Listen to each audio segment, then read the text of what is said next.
They left a wounded horse behind, because it was no longer worth saving, but days later, when a quiet young woman refused to claim him and simply walked away, something unexpected began to happen. The kind of moment that doesn't shout, but stays with you. And by the end, you may wonder, what truly makes something choose to stay? The helicopter didn't circle back. It lifted, turned once above the burned ridge, and disappeared behind a wall of smoke-stained sky, like it had already forgotten what it left behind. Elena Brooks lowered the binoculars slowly. Below her, in the wide clearing where the fire had passed but not yet forgiven, a gray horse stood alone. It didn't pace, didn't call, didn't even try to follow the direction the helicopter had gone. It just stood there. One front leg held slightly off balance, not lifted, not fully grounded, caught somewhere between pain and stubbornness. The kind of stance that didn't ask for help, but couldn't hide that it needed it. Elena didn't move. From the lookout tower, she had seen animals run before the flames, collapse after them, disappear into the tree line without a sound. But this was different. This one stayed, as if leaving required more strength than it had left. The light shifted. Late afternoon pressed itself gently across the charred land, softening edges that had once been violent. The trees stood black and hollow, their shadows stretching long but thin, like they no longer had the weight to reach anything. The horse lifted its head slightly, not toward Elena, toward the horizon. Listening. But nothing came. No engine, no voice, no second chance. Elena let out a breath she hadn't noticed holding. There was a time, years ago, when she would have climbed down immediately, would have approached with hands already reaching, already deciding what needed to be done. Now she stayed where she was, watching. Not everything left behind is asking to be taken. The sun lowered another inch. Only then did she move. The ladder groaned softly beneath her boots as she descended, each step steady, unhurried. At the bottom she paused, not to think, but to feel the space between her and the horse. Distance mattered. Too close, and it would run. Too far, and it would disappear. She turned toward the cabin and returned with a metal bucket half filled with water. Nothing else. No rope, no halter, no attempt to turn the moment into control, just water. The ground crackled faintly under her steps. Ash shifted. Small fragments of burned bark broke beneath her weight. The sound carried farther than she expected. The horse noticed. Its head came up higher now, ears forward, body tightening, not in panic, but in readiness. It had learned something about humans before this moment. Elena stopped, far enough that she could feel the space between them settle. "Easy," she said, her voice low, almost unnecessary. The horse didn't respond, but it didn't leave. That was enough. She crouched slowly and placed the bucket down on the ground. The metal touched earth with a dull, hollow sound. Water rippled once, catching the fading light. Then she stood, waited 1 second, 2, and turned away.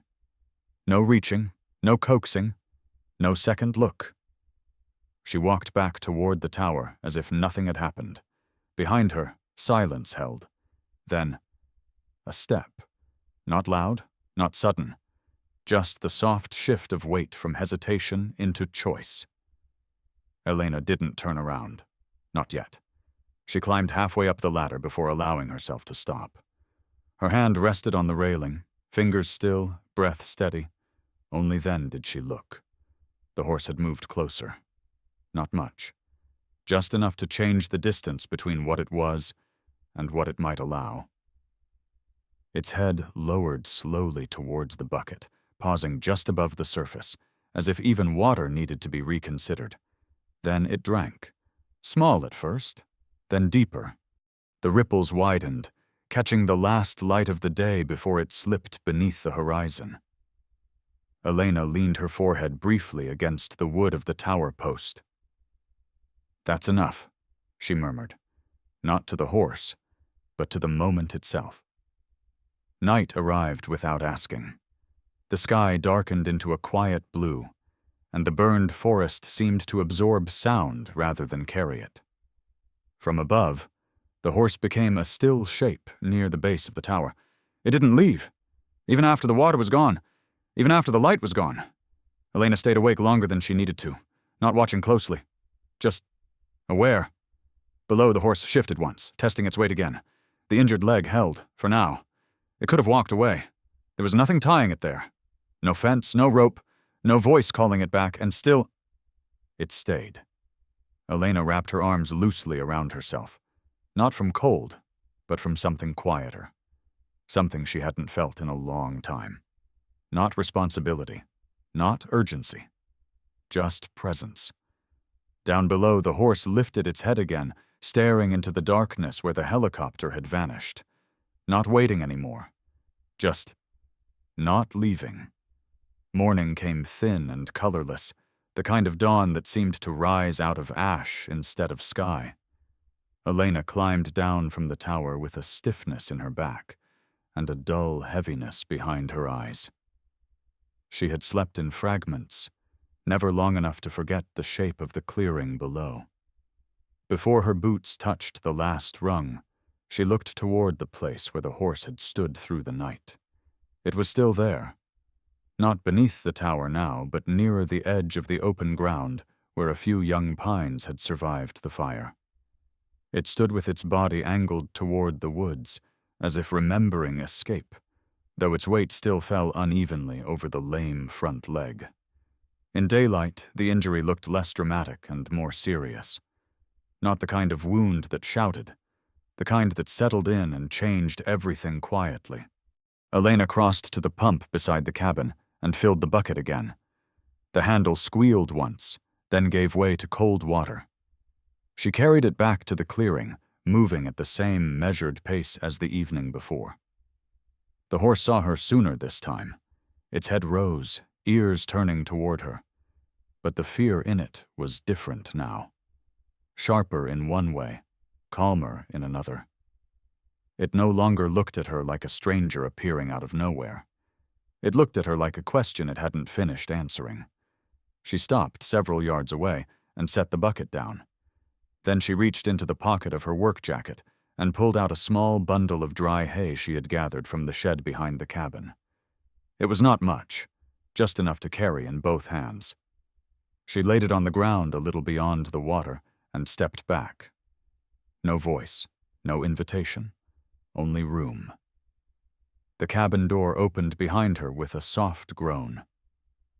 Walter Brooks stepped out, one hand braced against the frame before he straightened. Age had narrowed him, but not weakened the way he looked at things. His gaze moved first to Elena, then to the horse, then to the little pile of hay between them. "That your plan?" he asked. Elena kept her eyes on the animal. "It's what I've got." Walter came down the porch steps slowly. "I meant the rest of it. No rope, no fence, no trying." She let that sit for a moment. The morning air still held a little cold, though the sun was already beginning to warm the blackened ground. Trying too hard is usually where people ruin things. A faint smile tugged at one corner of Walter's mouth. "You sound older than you are." "I feel older than I am." He didn't answer that. He only leaned one arm on the porch rail and watched. The horse took a step, then another. Pain still interrupted the rhythm, but it came forward anyway, careful and alert. It lowered its head first to the bucket, drinking in slow pulls. Then it turned toward the hay. Elena stayed exactly where she was, hands empty at her sides. Walter watched the distance between them with quiet interest. "You going to name it?" "No." "Why not?" She looked at the horse. "Because names can sound like keeping." Walter took that in without challenging it. After a moment, he said, "Not always." But he let the matter rest. The day moved on in small, practical chores.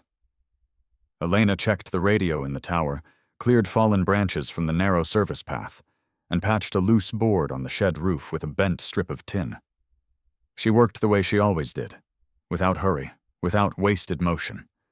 Yet every so often her eyes went back to the clearing. The horse did not leave.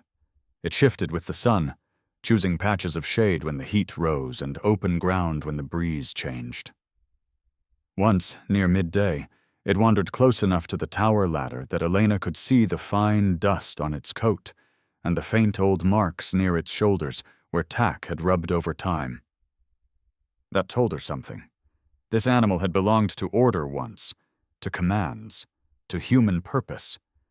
Now it stood with no one telling it where to place its body. That seemed to matter. By late afternoon, a wind moved down from the ridge and stirred the loose tin on the roof again. The sharp rattle echoed across the clearing. The horse startled hard, head high, body tense, one backward step nearly becoming a run. Its lame leg stopped that thought before it finished. Elena had been carrying firewood to the porch. She froze, one log still tucked against her hip. She did not go to it, did not speak right away. The horse stood trembling, its breath visible in quick flares at the nostrils, eyes wide, not with wildness, but memory. Walter came out at the sound and took in the scene at once. Elena slowly lowered the wood to the porch. "Easy," she said, but even now she did not move closer. "No one's taking you anywhere." The words were simple, maybe meaningless, but her stillness was not. The horse kept looking at her. The wind eased. The metal stopped rattling. Little by little, the panic drained from its frame. Its head lowered, not all the way, but enough. It stayed where it was. Walter let out a quiet breath. "There." Elena glanced toward him. "What?" "It had a chance to leave." His gaze stayed on the horse. "That wasn't what it chose." She looked back at the animal. It stood angled toward the trees, toward distance, toward whatever had once belonged to it beyond the ridge. Yet it remained in the clearing beside the tower, close enough to the bucket, close enough to her routine, close enough to a place that had never asked anything from it. As evening settled, Elena carried out another pail of water and a little more hay. This time she placed both beneath the narrow shadow of the tower stairs, then sat on the lowest step with her elbows on her knees, facing away from the horse as though it were free to forget she was there. For a long while, nothing happened. Then she heard it. One careful step over ash. Another. Not toward her exactly, but toward the space she had left unguarded. She did not turn her head. She only listened as the horse stopped somewhere just behind her shoulder line and lowered its muzzle to the hay. The sound was quiet, dry, almost delicate. In the fading light, Walter remained on the porch, watching without interruption. He understood enough not to come closer. Elena sat very still, eyes on the darkening edge of the forest. She did not reach back, did not test the moment. Some things, if hurried, closed like a hand. So she let the silence do the work. When the first star appeared above the ridge, the horse was still there behind her, eating slowly, close enough now that she could hear it breathe. The rhythm of chewing slowed, then stopped. Elena felt it before she heard anything else. The subtle shift behind her, the way the horse's breathing changed. Not fear, not yet. Something closer to alertness, like a thought forming too quickly to ignore. Then came the sound, an engine. Low at first, distant enough to be mistaken for wind pressing through the trees. But it grew steadily, breaking the quiet in a way the forest did not welcome. Tires against dirt, gravel shifting. Elena stood. The horse moved away from her immediately, not far, but enough to reclaim space. Its head lifted, ears fixed toward the narrow road that cut through the burned ridge. Walter stepped out onto the porch, already looking in the same direction. "That's not fire crew," he said. "No." The vehicle came into view a moment later. A dark truck. Too clean for this place, too certain in the way it approached. It didn't hesitate at the clearing. It rolled forward and stopped just short of the tower. The engine idled. 2 men stepped out. They were not dressed for the land. Their boots were new, their clothes unmarked by ash or work.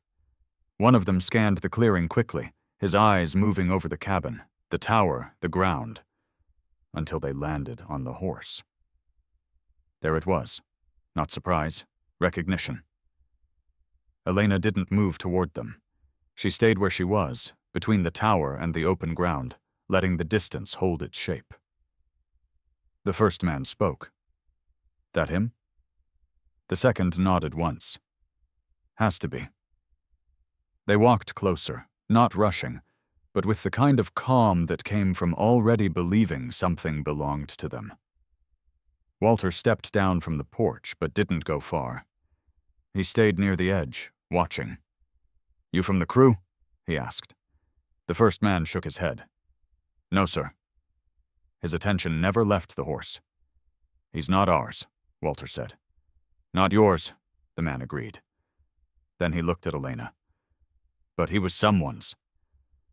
The horse shifted again, weight uneven, eyes moving between the men and the open forest. Its body angled away, not yet fleeing, but ready to refuse. Elena spoke quietly. You left him. The words didn't carry accusation, just fact. The second man gave a short breath through his nose. Helicopter had weight limits. We took what we could. What you could, she repeated. A pause. Then the first man stepped closer, lowering his voice as if that made anything softer. We're here to finish the job. Elena didn't answer. He continued. That horse is worth more than everything you've got here put together. Walter's gaze flicked toward her. Still, Elena said nothing. The man reached into his jacket pocket and pulled out a folded paper, not opening it, just holding it there like it proved something. There's a buyer waiting. We'll handle transport. You won't have to worry about anything. The horse took another step back. The distance widened. Elena watched that, not the paper, not the men. What if he doesn't want to go? She asked. The second man gave a small shrug. It's a horse. As if that answered everything. Silence settled again, but it was different now. Thicker, sharper. The first man nodded toward the animal. You've been feeding him, keeping him here. That's fine. We'll make it worth your time. He named a number. It landed between them with a weight that had nothing to do with sound.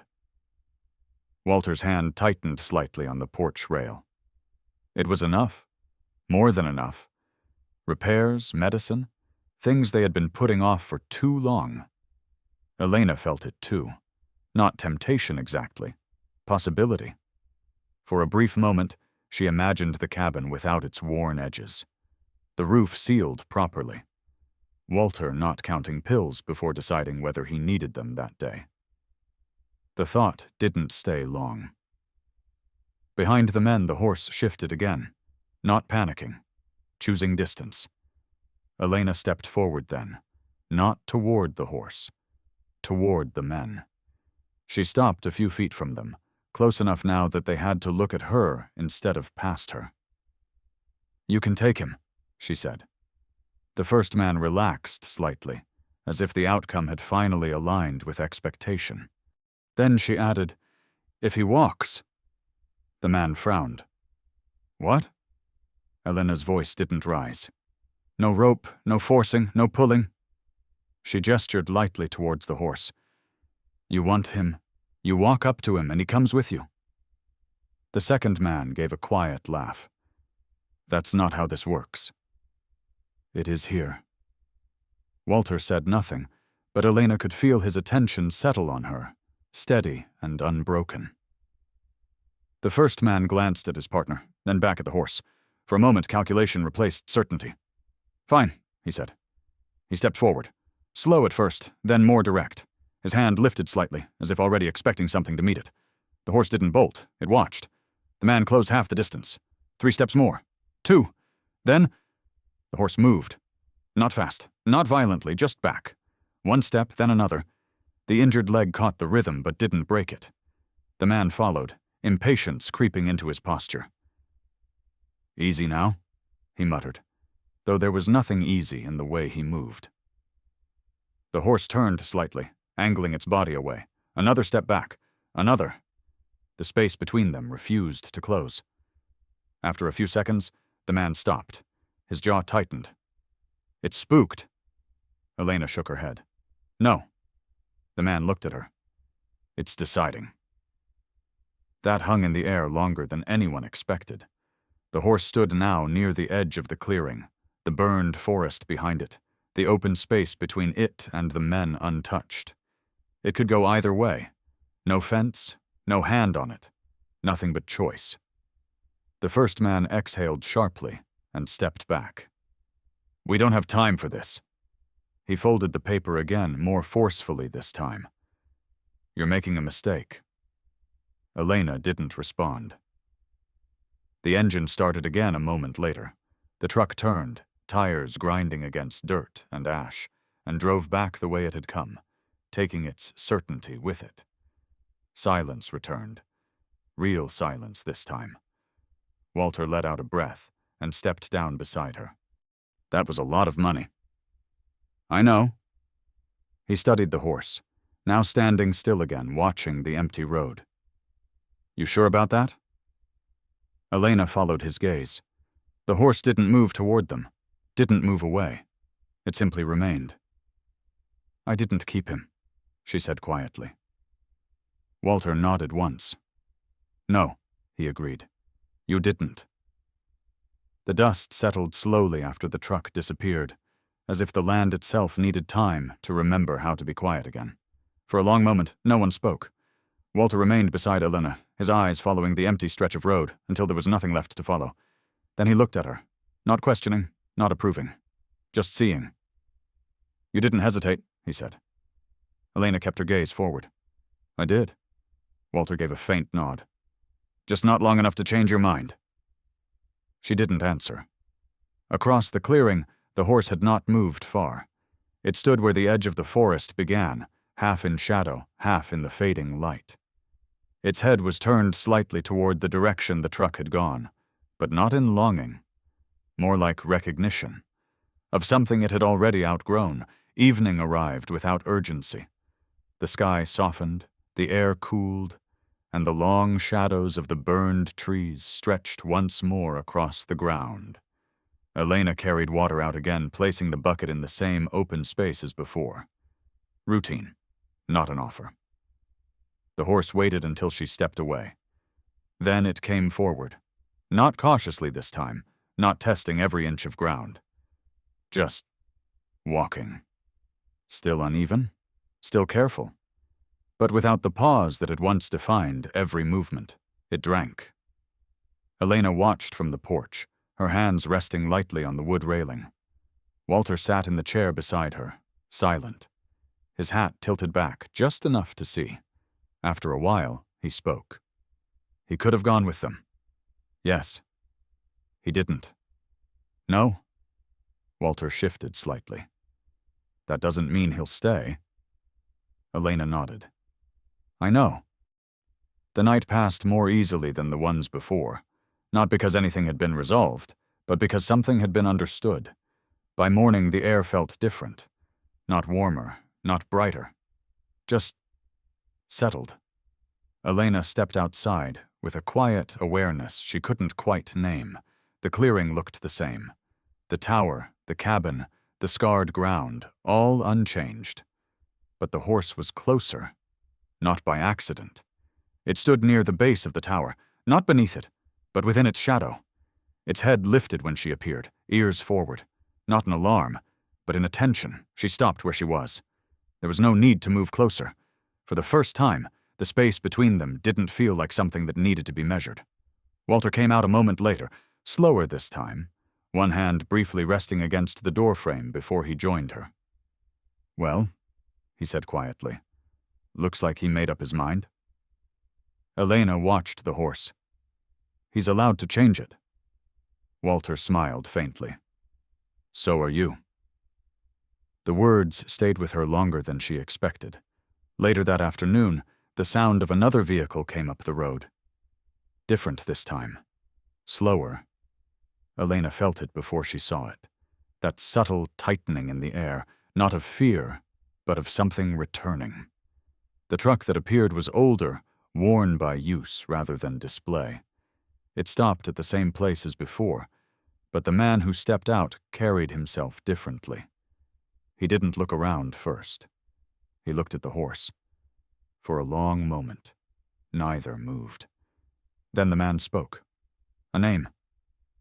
Quiet, familiar. It crossed the distance like something that belonged there. The horse lifted its head higher, not startled, listening. Elena didn't move. Walter didn't speak. The man took a few slow steps forward, stopping well short of where the others had tried to claim ground the day before. His hands remained at his sides. I didn't think they'd leave you, he said, his voice low, almost more to himself than to the animal, but I should have known better. The horse shifted its weight. The injured leg still held it back, but something else held it in place now. Memory. Elena stepped forward then, not between them, not to interfere, just enough to stand where she could see both clearly. He came back for him, Walter murmured. Elena nodded once. The man called the name again. This time the horse moved, one step forward, then stopped. The distance between them narrowed, but did not close. The man didn't push, didn't reach.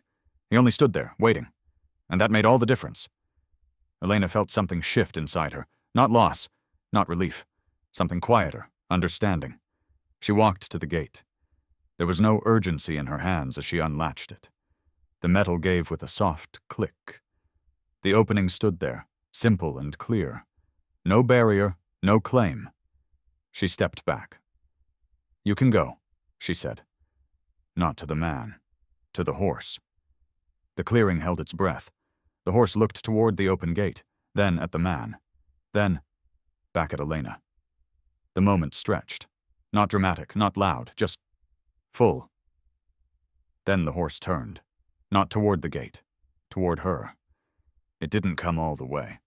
Just a few steps closer, stopping within a distance that meant something had been decided. The man saw it. He lowered his gaze, not in defeat, but in acceptance. After a moment, he nodded once, as if acknowledging something he had no right to argue with. I understand, he said quietly. He didn't try again, didn't call the name. He turned, walked back to the truck, and drove away without looking back. The sound faded quickly this time. No weight left behind. Only space. Walter exhaled slowly. That's something you don't see often. Elena watched the road until it disappeared into stillness again. Neither is this, she said. Behind her, the horse lowered its head, not to eat, not to drink, just to rest. Days passed. The forest began, in small ways, to return. Not green yet, not alive in any full sense, but changing. The horse came and went. Sometimes it wandered to the edge of the trees, standing there for long stretches as if remembering something it didn't need anymore. Sometimes it stayed near the tower, resting in the quiet rhythm of a place that asked nothing from it. Elena never named it, never touched it, never tried to make it stay, and somehow, it did. One evening, as the light faded gently across the clearing, Walter spoke from the porch, his voice softer than usual. Some things don't belong to you, he said, even when they stay.